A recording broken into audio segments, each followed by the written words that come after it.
भारत माता की, भारत माता की, वंदे वंदे। सबसे पहले तो मैं त्रिलोक झा जी आपको बहुत बहुत धन्यवाद देता हूं कि आज आपने ये राष्ट्र गौरव सम्मान 2023 का आयोजन किया है। ज्योतिष सम्मान समारोह एवं राष्ट्रीय सम्मेलन के रूप में आज आपने हम सबको एकत्रित किया है, एक छत के नीचे किया है। ये बहुत अच्छा कार्यक्रम है मेरी नज़र में। बहुत सारे विद्वान यहाँ पर मंच पर बैठे हैं। परम पूज्य गुरुदेव डॉक्टर एच.एस. रावत जी जो मेरे गुरु भी हैं, पिता हैं, और उन्हीं से शिक्षा मैंने ग्रहण करी है ज्योतिष की। मंच पर परम आदरणीय ए.के. मित्रा जी उपस्थित हैं जो काफ़ी लंबे समय से अध्यापन का काम कर रहे हैं और उन्होंने ज्योतिष में अच्छी अच्छी रिसर्च करी हैं और अभी कर भी रहे हैं। प्रणव शास्त्री जी जो रेमेडी के स्पेशलिस्ट हैं, उन्होंने भी अपनी बात रखी। और टेक्नोलॉजी से ज्योतिष को जोड़ने के लिए अरुण बंसल जी हमारे बीच में उपस्थित हैं। नए नए शोध करते रहते हैं कि किस तरीके से चीज़ों को और इजी टू ऑपरेट किया जाए, रीचेबल बनाया जाए टेक्नोलॉजी के साथ में। तो आप सब हमारे बीच में हैं। विक्रम भाई यहाँ पर हमारे बीच में हैं, बाहर से आए हैं, पंजाब से, बॉम्बे से सची जी आई हैं, शेफाली जी आप चीफ गेस्ट हैं, अरुण जी हमारे बीच में उपस्थित हैं, भारद्वाज जी अभी आपने बहुत अच्छी बात करी ऑरा के ऊपर, ऊर्जा के ऊपर, अलका शर्मा जी धर्माचार्य हमारे बीच में उपस्थित हैं। दोस्तों, वाद विवाद एक नए विचार को उत्पन्न करता है। तर्क वितर्क होता है तो ही एक नया शोध निकल के आता है। मेरे अगर मित्र हैं तो मेरे शत्रु भी हैं। भगवान राम को चाहने वाले थे तो उनको अपोज करने वाले भी थे। रावण के भी मित्र थे तो उसको पूजने वाले और उसका विरोध करने वाले भी थे। इसी प्रकार से ग्रहों में भी हमारे को ये देखना पड़ता है जब हम फलादेश करते हैं कि आखिर मित्रता का और शत्रुता का दायरा क्या रहेगा, क्योंकि उसके आधार पर फल लगता है और उस फल के आधार पर हमारा प्रेडिक्शन तैयार होता है। मैं जब 10वीं क्लास में था तब पिताजी ने ज्योतिष में मुझे अपनी क्लासेस में बैठा दिया था, कहा था कि बैठो और केवल सुनो। उस समय बहुत ज़्यादा बौद्धिक स्तर नहीं था। बैठे, समझा, अपनी एजुकेशन को कंप्लीट किया। 2015 से सक्रिय एस्ट्रोलॉजर के तौर पर यूट्यूब के माध्यम से अपने परिवार को बड़ा करने की कोशिश कर रहा हूँ, फेसबुक के माध्यम से कर रहा हूँ। आप सबको प्रणाम करता हूँ क्योंकि आप सब विद्वान हैं, हमारे बीच में उपस्थित हैं, अपना समय निकाल करके आए हैं। और ये जो कार्यक्रम है इनसे होता क्या है, विचारों का आदान प्रदान होता है, सुनने को मिलता है, समझने को मिलता है, कुछ नए सूत्र मिलते हैं। अवार्ड इसमें माध्यम बन जाते हैं कि चलो अवार्ड मिलेगा। हमारा अवार्ड तो ये है जो मंच पर बैठे हैं, जिन्होंने इतनी तपस्या करी है इतने सालों तक और घर घर तक ज्योतिष को पहुंचाने का काम किया है। बंसल जी इतने पुराने समय से सॉफ्टवेयर से ज्योतिष को जोड़ने का काम कर रहे हैं। परम पूज्य गुरुदेव डॉक्टर एच.एस. रावत जी ने कितना ज़बरदस्त त्याग किया है, लोगों को घर घर तक ज्योतिष को पहुंचाया। उस समय तो फेसबुक और व्हाट्सएप, यूट्यूब ये सब हुआ भी नहीं करते थे। तो दोस्तों, आज मैं आपसे बात करूंगा कि ग्रहों की मित्रता और ग्रहों की शत्रुता के विषय में। हमारी मित्रता का 3 प्रकार का दायरा होता है। एक होते हैं हमारे परम मित्र, एक होते हैं हमारे मित्र, और एक होते हैं हमारे सम मित्र। इसी प्रकार से हमारी शत्रुता का भी 3 ही प्रकार का दायरा होता है। एक होते हैं परम शत्रु, एक होते हैं शत्रु, और एक होते हैं सम शत्रु। परम मित्रता में तो मेरे सारे भेद आपके पास हैं, आपके भेद मेरे पास हैं। हम एक दूसरे के साथ में डेली दिन में 4-4 बार बात करते हैं। जैसे त्रिलोक जी के भी होंगे जिन्होंने इस कार्यक्रम के लिए बिल्कुल 4-4, 5-5, 10-10 बार बात करी होगी, ऐसे कर लें, ऐसे कर लें, ऐसे कर लें। और कुछ होते हैं मित्र कि ठीक है ये मेरा मित्र है, बहुत अच्छा मित्र है, इससे मेरी महीने में 10 दिन में 15 दिन में राम राम शाम शाम हो जाती है। ऐसे ही एक होते हैं सम मित्र कि हाँ ठीक है हम कॉलेज में पढ़ते थे और एक टाइम था, हो जाती है साल 1.5 साल में कभी मिल लेते हैं। ऐसे ही परम शत्रु, मैंने आपको देखा, आपने मुझे देखा और गोली मार दी, हम 1 मिनट के लिए भी एक दूसरे को टॉलरेट नहीं कर पाए। ऐसे ही ये हो गई परम शत्रुता। ऐसे ही शत्रुता कि ठीक है एक ही गली मोहल्ले में रह रहे हैं, एक ही एरिया है, पर ये नहीं है कि मैंने आपको देखा, आपने मेरे को देखा और गोली मार दी। शीत युद्ध चल रहा है। क्या चल रहा है? शीत युद्ध। जैसे भारत का और चाइना का चल रहा है और विभिन्न देशों का आपस में चल रहा है। प्रतिस्पर्धा तो चल रही है आगे बढ़ने की, बम गोले बारूद सब तैयार करने की, पर लड़ नहीं रहे हैं। ऐसे ही एक सम शत्रु, अच्छा मेरा इससे झगड़ा हुआ था बहुत टाइम पहले, बट कोई ऐसी बात नहीं है, मिल जाते हैं तो हाय कर लेते हैं। दोस्तों, जब हम फलादेश करते हैं तो उस समय पर हमारे को ये बड़ा देखना पड़ता है कि आखिर ये फलाना लगन है, इस लगन के अंदर ये 2 ग्रह इकट्ठे बैठ गए, अब इन दोनों का आपस में व्यवहार कैसा रहेगा। तो इसको मैं सरल तरीके से समझाने की कोशिश करूंगा, अपनी बात को रखने की कोशिश करूंगा। जैसे एक दरबार होता है, पुराने समय में राजा महाराजाओं के दरबार लगते थे, राजाओं का राज था। क्या होता था, उसमें एक राजा होता था और राजा की रानी होती थी, और राजा और रानी का एक पुत्र होता था जिसको राजकुमार कहा जाता था।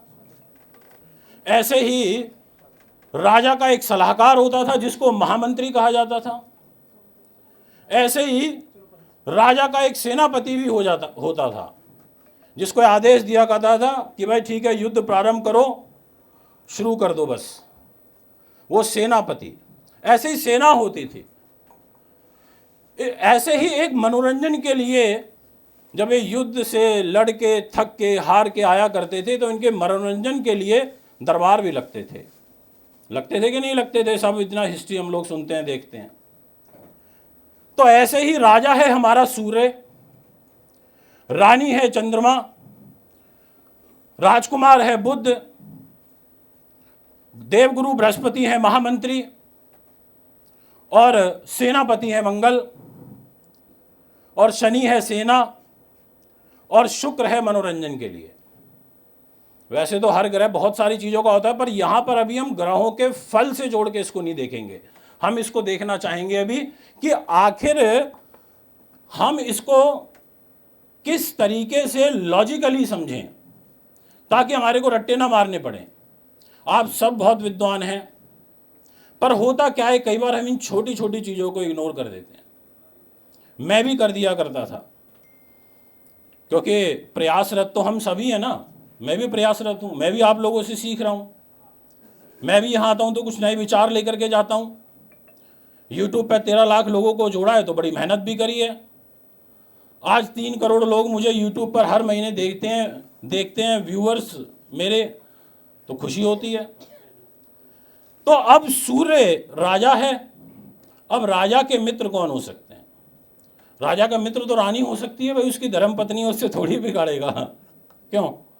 वो तो उसकी पत्नी है ना।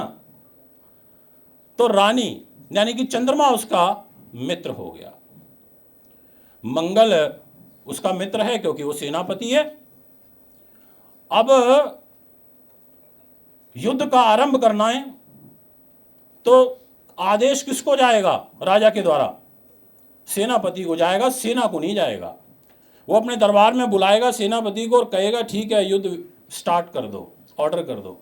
तो राजा कभी नहीं जाएगा कि उसका जो सेनापति है उसके खिलाफ हो जाए। नहीं तो जैसे परवेज मुशर्रफ ने पाकिस्तान में किया था ना, तख्ता पलट कर दिया है ना, खुद ही बन गया राष्ट्रपति, सेना अध्यक्ष था।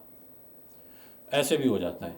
इसलिए यहां पर सूर्य ने मंगल को अपना मित्र माना कि भाई इससे नहीं बिगाड़नी, चंद्रमा को अपना मित्र माना, और ऐसे ही देवगुरु बृहस्पति महामंत्री को भी मित्र माना। कहा कि भैया आप तो महामंत्री हैं, मेरे सलाहकार हैं, आपकी सलाह के बगैर तो मैं चल नहीं सकता।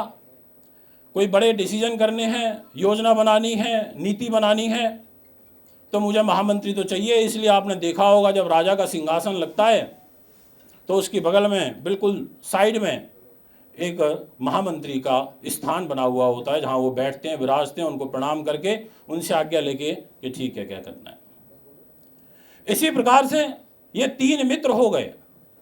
अब सूर्य के सम कौन हो सकते हैं? सूर्य का सम है बुध।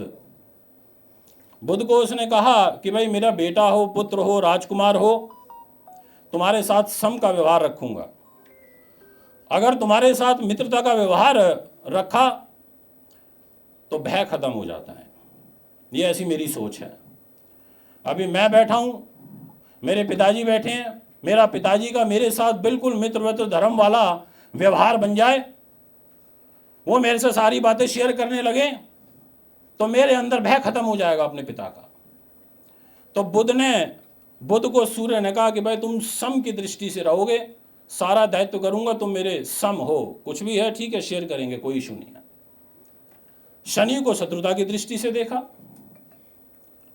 और साथ में शुक्र को भी, क्योंकि गैप बहुत बड़ा है एक राजा का और शनि का, इनका आपस में कोई तालमेल नहीं है, गैप बहुत बड़ा है, बीच में बहुत बड़ी इकाई है, रानी है, राजकुमार है, महामंत्री है, सेनापति है और फिर जाकर के सेना है, डायरेक्ट अप्रोचेबल नहीं है।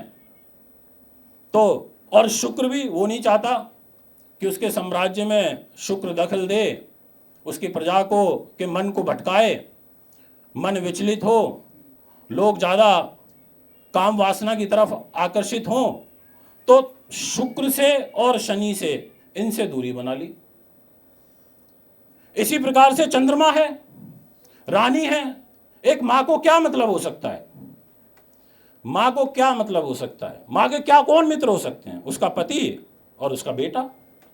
उसको ज़्यादा किसी से क्या मतलब, कौन महामंत्री और कौन सेनापति, उसके लिए तो पता पति परमेश्वर है और उसका बेटा, बस अब मेरा बेटा खुश रहे, मेरा पति अच्छा रहे। तो यहाँ पर चंद्रमा के मित्र हो गए कौन? एक तो सूर्य और दूसरा चंद्रमा। इसी प्रकार से बाकी सबको उसने सम की श्रेणी में रखा, क्योंकि वो चंद्रमा है, माँ का कारक है, ममता है, वो कभी किसी के लिए बुरा नहीं सोच सकती, वो कभी ये नहीं चाहेगी कि कोई दुखी रहे, तो सबको ठीक है भाई, सब मेरे लिए एक समान है। इसी प्रकार से मंगल सेनापति है। सेनापति के मित्र कौन हो सकते हैं? सेनापति के मित्र तो सूर्य तो होने ही चाहिए, राजा हैं। उसने बोला कि भाई सूर्यदेव आप तो राजा हो, आपसे तो मैं बिगाड़ ही नहीं सकता। और रानी उसके मित्र हैं और देवगुरु बृहस्पति भी उसके मित्र हैं।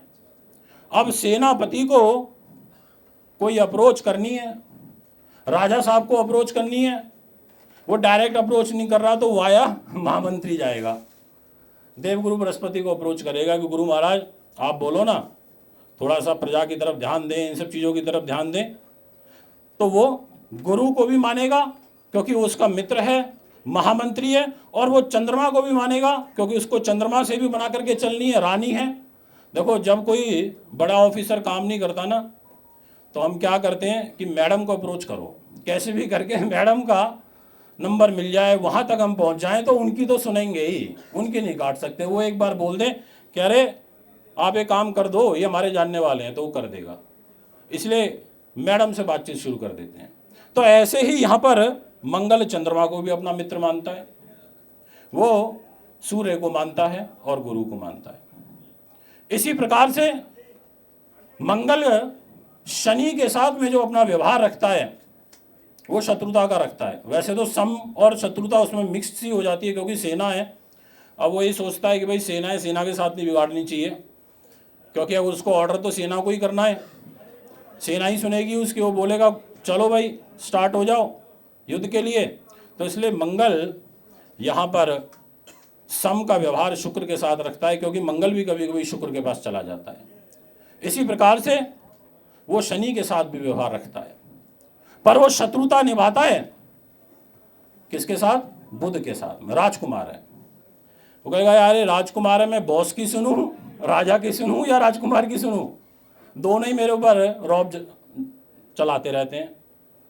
बहुत बार ऐसा होता है, एक ऑफिस के अंदर पिता भी है और बेटा भी है। लोग जितनी पिता की सुनेंगे बेटे की नहीं सुनते।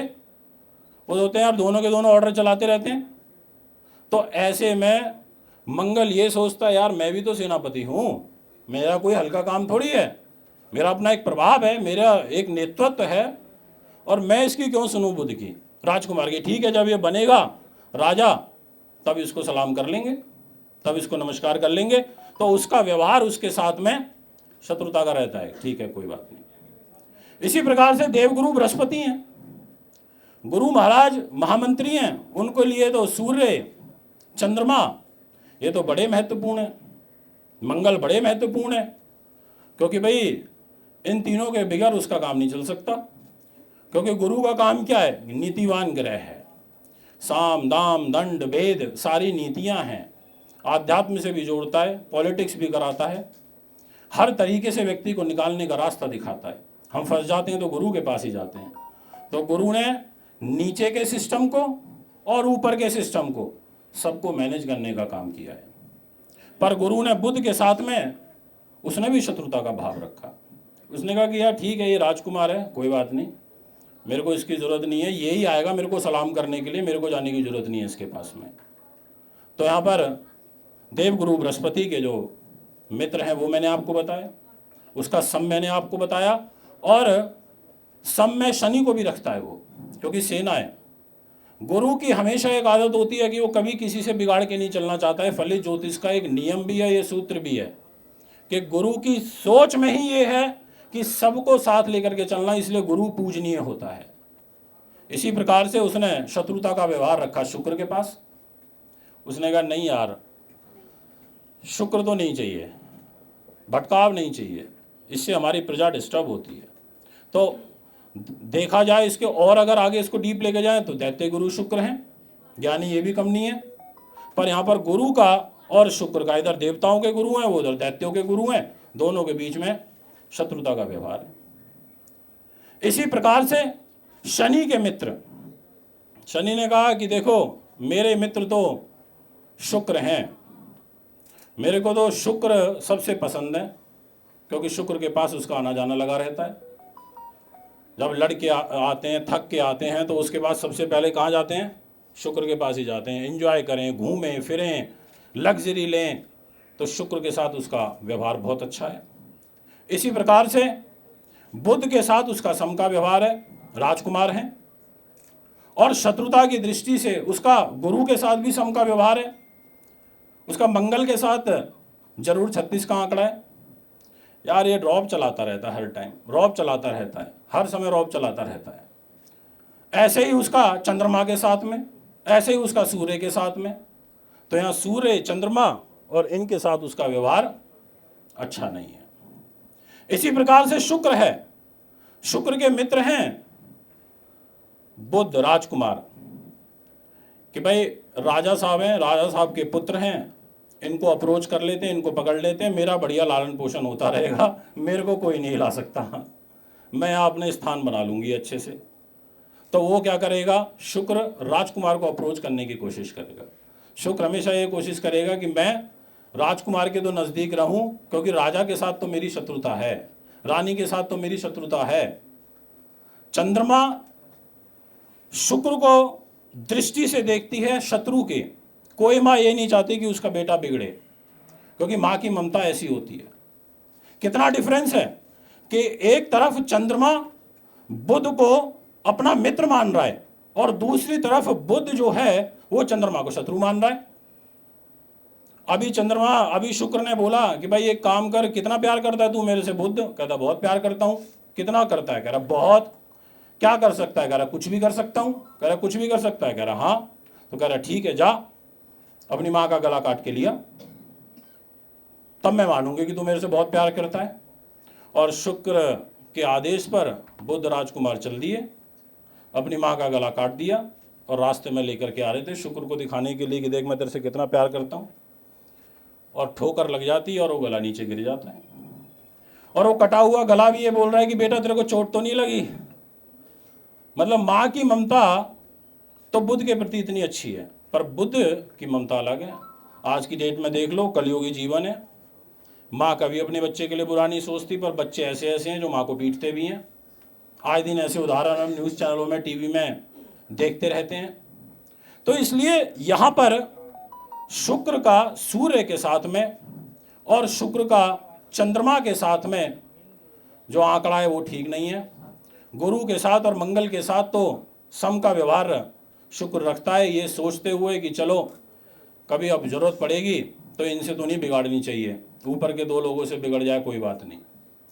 तो दोस्तों ऐसे हमारे को ग्रहों के अंदर, ये तो हो गया ग्रहों की शत्रुता मित्रता। अब इसके बाद यहाँ से विषय प्रारंभ होता है कि अगर किसी एक घर में मान लीजिए शनि बैठा है, मंगल बैठा है और साथ में बुध बैठा है, अब नैसर्गिक बलि कौन होगा इनमें से? अब आप यहाँ पर सारे के सारे बैठे हैं, आप सब में से ज़्यादा पावरफुल कौन है? जो ज़्यादा पावरफुल होगा वो क्लास का मॉनिटर बन जाएगा। होगा कि नहीं होगा ऐसा? एक बटालियन होती है, उसको एक कमांडेंट लीड करता है, सीओ होता है, कमांडिंग ऑफिसर। क्यों? क्योंकि वो उस योग्य है, वो 50 लोगों की यूनिट को चला रहा है। ऐसे ही यहाँ पर हमें देखना पड़ेगा कि मंच पर अगर हम 10 लोग बैठे हैं तो उसमें सबसे कमज़ोर कौन है, उससे ज़्यादा बली कौन है, उसके बाद उससे ज़्यादा बली कौन है, और फिर लास्ट में सबसे बली कौन है। जो सबसे ज़्यादा बली होगा वो रूल करना शुरू कर देगा। तो इसी प्रकार से जब किसी एक भाव के अंदर हमने ये देख लिया कि यहाँ शनि भी बैठ गया, क्योंकि शनि नैसर्गिक तौर पर सबसे कमज़ोर है, उससे ज़्यादा बली मंगल है, मंगल से ज़्यादा बली बुध है, बुध से ज़्यादा बली गुरु है, गुरु से ज़्यादा बली शुक्र है, शुक्र से ज़्यादा बली चंद्रमा है, और चंद्रमा से ज़्यादा बली सूर्य है। तो यानी कि एट द एंड पूरी की पूरी पावर किसके पास है? सूर्य के पास है। इसीलिए सूर्य ग्रहों का राजा है, इसीलिए सूर्य नेतृत्व करता है, इसीलिए सूर्य के पास हमारे शरीर में वो 5 बॉडी पार्ट हैं जिससे ये शरीर चलता है। पेट, आँख, हृदय, हड्डी, आत्मा। आत्मा नहीं होगी तो शरीर का अस्तित्व नहीं है। आँख नहीं होगी तो इस सुंदर दुनिया को नहीं देख सकते। हार्ट नहीं होगा तो फिर तो कुछ है ही नहीं। पेट खराब रहेगा तो किसी चीज़ का भोग नहीं कर सकते, आप पड़े रहोगे ऐसे ही। इसीलिए सूर्य बहुत महत्वपूर्ण है, हमारी प्राण शक्ति को मैनेज करता है। अब यहाँ पर ये 3 ग्रह बैठ गए, शनि बैठ गया, मंगल बैठ गया और साथ में बुध बैठ गया। तो हम बोलेंगे कि भैया यहाँ पर बुध की ज़्यादा चलेगी। बुध अपनी चलाएगा स्त्री ग्रही योग के अंदर, क्योंकि वो नैसर्गिक तौर पर ज़्यादा ताकत लेकर के बैठा हुआ है, बस उसके ऊपर और किसी ग्रह की दृष्टि ना हो। मंगल और शनि यहाँ पर इतना फल नहीं दे पाएंगे जितना बुध अपनी देखो कई बार क्या होता है कि हम बहुत कुछ करना चाहते हैं, बहुत कुछ, पर कर नहीं पाते। पता है क्यों? क्योंकि कोई ना कोई ग्रह या तो हमारे को दृष्टि से देख रहा होगा, या हमारी प्लेसमेंट ऐसी जगह पर हो गई होगी कि जहां हम खुद कमजोर हो गए हैं। यहां से नियम अपग्रेड होते हैं एस्ट्रोलॉजी के अंदर। पर एक सिंपल विचार आ जाएगा कि यार ये बंदा करना तो बहुत चाहता है, महाराज जी करना तो बहुत चाहते हैं, ये ताकतवर भी हैं, इन दोनों लोगों से ताकतवर हैं, पर कर नहीं पा रहे। वो क्यों? क्योंकि इनके हाथ बांधे हुए हैं। शनि और मंगल में हम बोलेंगे मंगल ज़्यादा बलवान है, पर फिर भी शनि की जो आदत है वो उससे बाज नहीं आएगा, क्योंकि शनि तो मंगल को काम बिगाड़ने की कोशिश करेगा। सूर्य बैठा है, एक साथ में शनि बैठा है। सूर्य राजा है, नैसर्गिक तौर पे ताकत ज़्यादा है, आप जो चाहोगे वो करोगे, आप दबोगे नहीं। वो बात हो सकती है अलग कि भाई आपके हाथ बांध दिए जाएं, वो परिस्थितियां अलग हो सकती हैं, नियम अलग हो सकते हैं, पर सूर्य और शनि इकट्ठे बैठेंगे तो शनि को दबना पड़ेगा। फिर वो क्या करेगा? छिटपुट हरकतें करेगा। आप किसी को ज़्यादा नुकसान नहीं पहुंचा सकते तो थोड़ा नुकसान पहुंचा के खुश हो जाते हो। आप किसी के घर पे गए, आपको पता है ये व्यक्ति का बहुत पावरफुल घर है, मैं यहाँ पर नहीं बिगाड़ सकता कुछ भी, क्योंकि ये बहुत पावरफुल व्यक्ति का घर है, मंत्री जी का घर है, और आपकी आदत है चोरी चकाटी करने की, तो आप कुछ भी नहीं करोगे तो चलते चलते सोफे फाड़ दोगे। चल थोड़ा सा कट तो मार ही दूँ, ज़्यादा नुकसान तो नहीं पहुँचा सकता, थोड़ा सा नुकसान पहुँचा दूँ। तो दोस्तों ऐसे आप हमेशा इस बात का ध्यान रखें। बोलने के लिए तो बहुत कुछ है, अपनी वाणी को यहीं विराम देता हूँ। एक बार त्रिलोक झा जी को बहुत बहुत बहुत बहुत शुभकामनाएं देता हूं इस कार्यक्रम के आयोजन करने के लिए, और भविष्य में और बड़ा कार्यक्रम का आप आयोजन करें, ऐसी मेरी शुभकामनाएं आपके लिए। और आप सभी को भी बहुत बहुत बधाई देता हूं, शुभकामनाएं देता हूं। आज आपको अवार्ड मिलेंगे, आपके संग्रह में एक और अवार्ड आज जुड़ गया है। आप सब यहाँ दिल्ली में उपस्थित हैं। शुभकामनाएं, धन्यवाद।